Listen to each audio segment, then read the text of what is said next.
Hi friends, இன்றைக்கி நம்ம சேனலில் என்ன பார்க்க போகிறோம் அப்படின்னா மட்டன் பிரியாணி எப்படி பண்ணுறதுன்னு பார்க்க போகிறோம். இது என்னோட மெத்தடில் நான் பண்ணி காட்டுறேன். இதில் ஏதாவது ஒரு ப்ரோஸ் அண்ட் கான்ஸ் இது வேணாலும் இருக்கலாம், இது இப்படி பண்ணலாம், இது இப்படி பண்ணக்கூடாதுன்னு. நான் எப்படி பண்ணுறேன்றது மட்டும் தான் நான் இப்போ பண்ணி காட்ட போகிறேன். ஸோ வாங்க வீடியோக்குள்ளே போகலாம், எப்படி இருக்குன்னு பார்ப்போம். இன்க்ரீடியன்ஸ் எல்லாமே நான் எடுத்து வச்சிட்டேன். ஃபஸ்ட்டு என்னென்னு பார்த்தீங்கன்னா ஆயில் எடுத்து வச்சுருக்கேன். அதுக்கப்புறமா வந்து பார்த்தீங்கன்னா கீ எடுத்து வச்சுருக்கேன். வெங்காயம், பச்சை மிளகா, இஞ்சி பூண்டு பேஸ்ட்டு, தக்காளி, புதினா, கொத்தமல்லி. அதுக்கு முன்னாடி மெயினாக வந்து இந்த ஹோல் ஸ்பைசஸ் வந்து எடுத்து வச்சுருக்கேன். பிரியாணி இலை, அப்புறம் இந்த ஸ்பைசஸ்லாம் போடுவாங்களோ அது எடுத்து வச்சுருக்கேன். அதுக்கப்புறமா மட்டன் வேக வச்சு எடுத்து வச்சுருக்கேன். நல்லா கொஞ்சமாக அதில் இஞ்சி போட்டு பேஸ்ட்டு, லைட்டாக சால்ட்டு, மஞ்சள் பொடி, அப்புறம் தக்காளி போட்டு வேக வச்சுருக்கேன். இது வந்து பார்த்திங்கன்னா 1.5 spoon biryani masala, 1 spoon red chilli powder, ஒரு 1/4 டீஸ்பூன் வந்து மஞ்சள் பொடி, கொஞ்சமாக வந்து உப்பு எடுத்து வச்சுருக்கேன். உப்பு தேவையான அளவு பார்த்துட்டு அப்புறம் வேணும்னான்றது அட்ஜஸ்ட் பண்ணி போட்டுக்குவேன். ஒரு 1/2 கப் தயிர் எடுத்து வச்சுருக்கேன். நான் வந்து இன்றைக்கி இந்த டம்ளரில் வந்து 2.5 டம்ளர் வந்துட்டு பாஸ்மதி ரைஸ் வந்து எடுத்து வச்சுருக்கேன். இதை செய்யும் போது பிரியாணி ஒன்ஸ் ஸ்டார்ட் பண்ணும்போது வந்து நான் ஊற வச்சுப்பேன். ஸோ இப்போ எப்படி பண்ணுறதுன்னு பார்க்கலாம். பட் இதில் வந்து தம் போட்டு தான் செய்ய போகிறேன், விசில் விட்டு செய்ய போகிறது இல்லை. ஃபஸ்ட்டு ஆயில் ஆட் பண்ணிக்கிறேன். ஸ்பூன் அளவுக்கு நெய் ஆட் பண்ணிக்கிறேன். இப்போ வந்து எடுத்து வச்சுருக்கேன் இந்த ஹோல் ஸ்பைசஸ் ஆட் பண்ணிக்கிறேன். இஞ்சி பூண்டு பேஸ்ட் வந்து இந்த ஸ்பூனில் வந்து ஒரு 2 ஸ்பூன் ஆட் பண்ணிக்கிறேன்.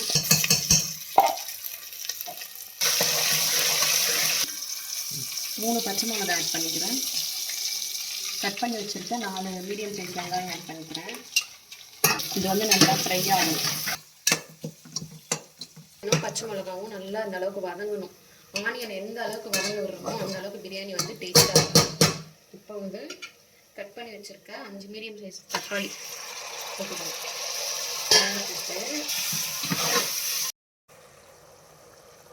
இதோட என்ன பண்ணலாம், இங்கே வச்சுருக்க இந்த புதினா கொத்தமல்லியை வந்து ஆட் பண்ணிக்கலாம்.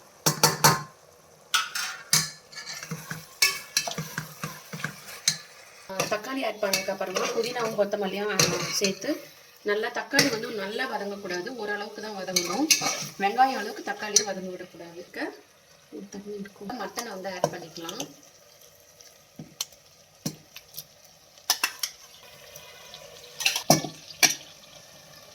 மட்டனோட 1/2 கப் தயிர் ஆட் பண்ணிக்கலாம்.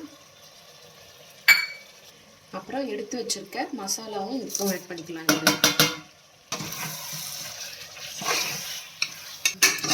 மட்டன் ஆல்ரெடி வேக வச்சதுன்றதுனால ரொம்ப வேக வைக்கணும்னு இல்லை.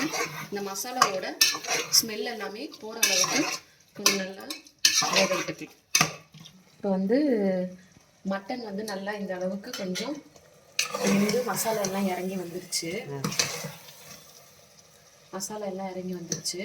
இப்போ வந்து ஆல்ரெடி நான் மட்டன் இதில் வந்து 3 படி அரிசி, 3 டம்ளர் அரிசி எடுத்துக்கணும்னு சொன்னேன் இல்லையா, 6 டம்ளர் தண்ணி ஊற்ற போகிறேன். 1/2 டம்ளர் வந்து மட்டன் வேக வச்ச தண்ணி இருக்குது, அதை ஃபஸ்ட்டு ஆட் பண்ணிக்கிறேன். மீதி தண்ணி வந்து கலந்து சேர்த்துக்கிறேன். 5 டம்ளர் இதில் இருக்குது. இப்போ இந்த தண்ணி வந்து நல்லா கொதிக்கிற வரைக்கும் விட்டுறணும்.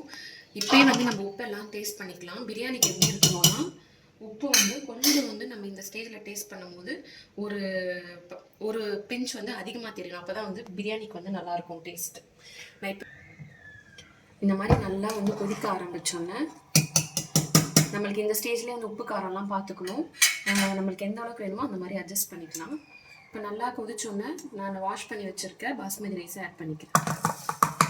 விட்டோன்னே நல்லா வந்து கலரக்கூடாது, சும்மா இப்படி ஒரு கிளறு, இப்படி கிளறிட்டு அப்படி விட்டுறணும். தண்ணி எல்லாமே உறிஞ்சு நல்லா அந்த அரிசியும் தண்ணியும் ஈக்குவல் ஆகிற அளவுக்கு நல்லா இது வந்து வேகட்டும். அதுக்கப்புறமா நம்ம தம் போட்டுக்கலாம். அரிசியும் தண்ணியும் நல்லா சமமானதுக்கப்புறமா கொஞ்சமாக புதினா இலை மட்டும் லைட்டாக மேலே போட்டு சிம் பண்ணிக்கிட்டு இந்த சைடு வந்து நான் தோசை கல் வச்சுருக்கேன் தம் போடுறதுக்கு. ஆல்ரெடி ஒரு 10 மினிட்ஸ்க்கு முன்னாடி ஹீட் பண்ணிட்டேன். இப்போ இந்த கல் மேலே வச்சுன்னா நான் தம் போட போகிறேன், பண்ணிவிட்டு காட்டுறேன். ஆல்ரெடி ஹீட் பண்ணியிருக்க தோசை தவா மேலே எடுத்து வச்சுட்டு இந்த மாதிரி நல்லா ஃபுல்லாக கவர் ஆகிற மாதிரி ஒரு பிளேட் வச்சுட்டு அதுக்கு மேலே இந்த மாதிரி ஒரு வெயிட்டு இல்லை ஒரு வெயிட் இல்லைன்னா ஒரு பாத்திரத்தில் தண்ணியோ ஃபுல்லாக பிடிச்சி ஃபுல்லாக வந்து எந்த ஒரு கேப்பும் வராமல் இந்த மாதிரி நல்லா டைட்டாக பிடிக்கிற மாதிரி வச்சுட்டு ஸ்டவ் வந்து ரொம்ப ஸ்லோவாக வைக்கக்கூடாது, ரொம்ப ஹையாகவும் வைக்கக்கூடாது, ஓரளவுக்கு மீடியமாக வச்சுக்கணும். ஒரு 10 மினிட்ஸ் இப்படியே இருக்கட்டும். அதுக்கப்புறமா பிரியாணி ரெடி ஆகிடும், நம்ம பார்க்கலாம். வந்து எப்படி வெந்திருக்குன்னு பார்ப்போம். எடுத்துட்டு வெங்காயம் தூக்கிட்டு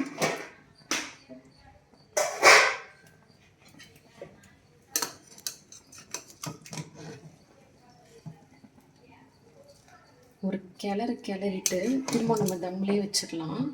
அப்போ தான் மேலே இருக்கிறது எல்லாமே நல்லா மிக்ஸ் ஆகி நல்லா வெந்து வரும். இல்லை அடியில் மட்டும் வெந்திருக்கும், மேலே இருக்கிறதுலாம் அரிசியாக இருக்க மாதிரி இருக்கும்.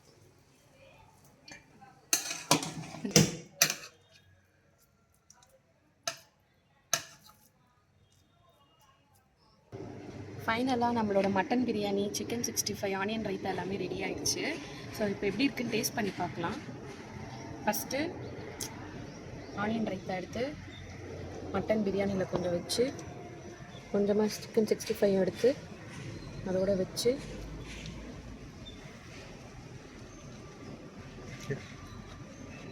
எப்படி இருக்கு? எல்லாமே ஓகேவாக இருக்குது. ரைஸ் வந்து கொஞ்சம் நல்லா வெந்துருச்சு, லைட்டாக குழஞ்ச மாதிரி இருக்குது. But it's okay. எங்கள் ஃபேமிலியில் எல்லாருக்குமே வந்து ரொம்ப வரையாக இருந்தால் யாருக்கும் பிடிக்காது. நல்லா கொஞ்சம் இந்த மாதிரி இருந்தால் தான் வந்து எல்லாருக்குமே பிடிக்கும். அதனால எங்களுக்கு ஓகே தான். ஸோ நெக்ஸ்ட் ஒரு வீடியோவில் பார்க்கலாம். அது வரைக்கும் பாய்.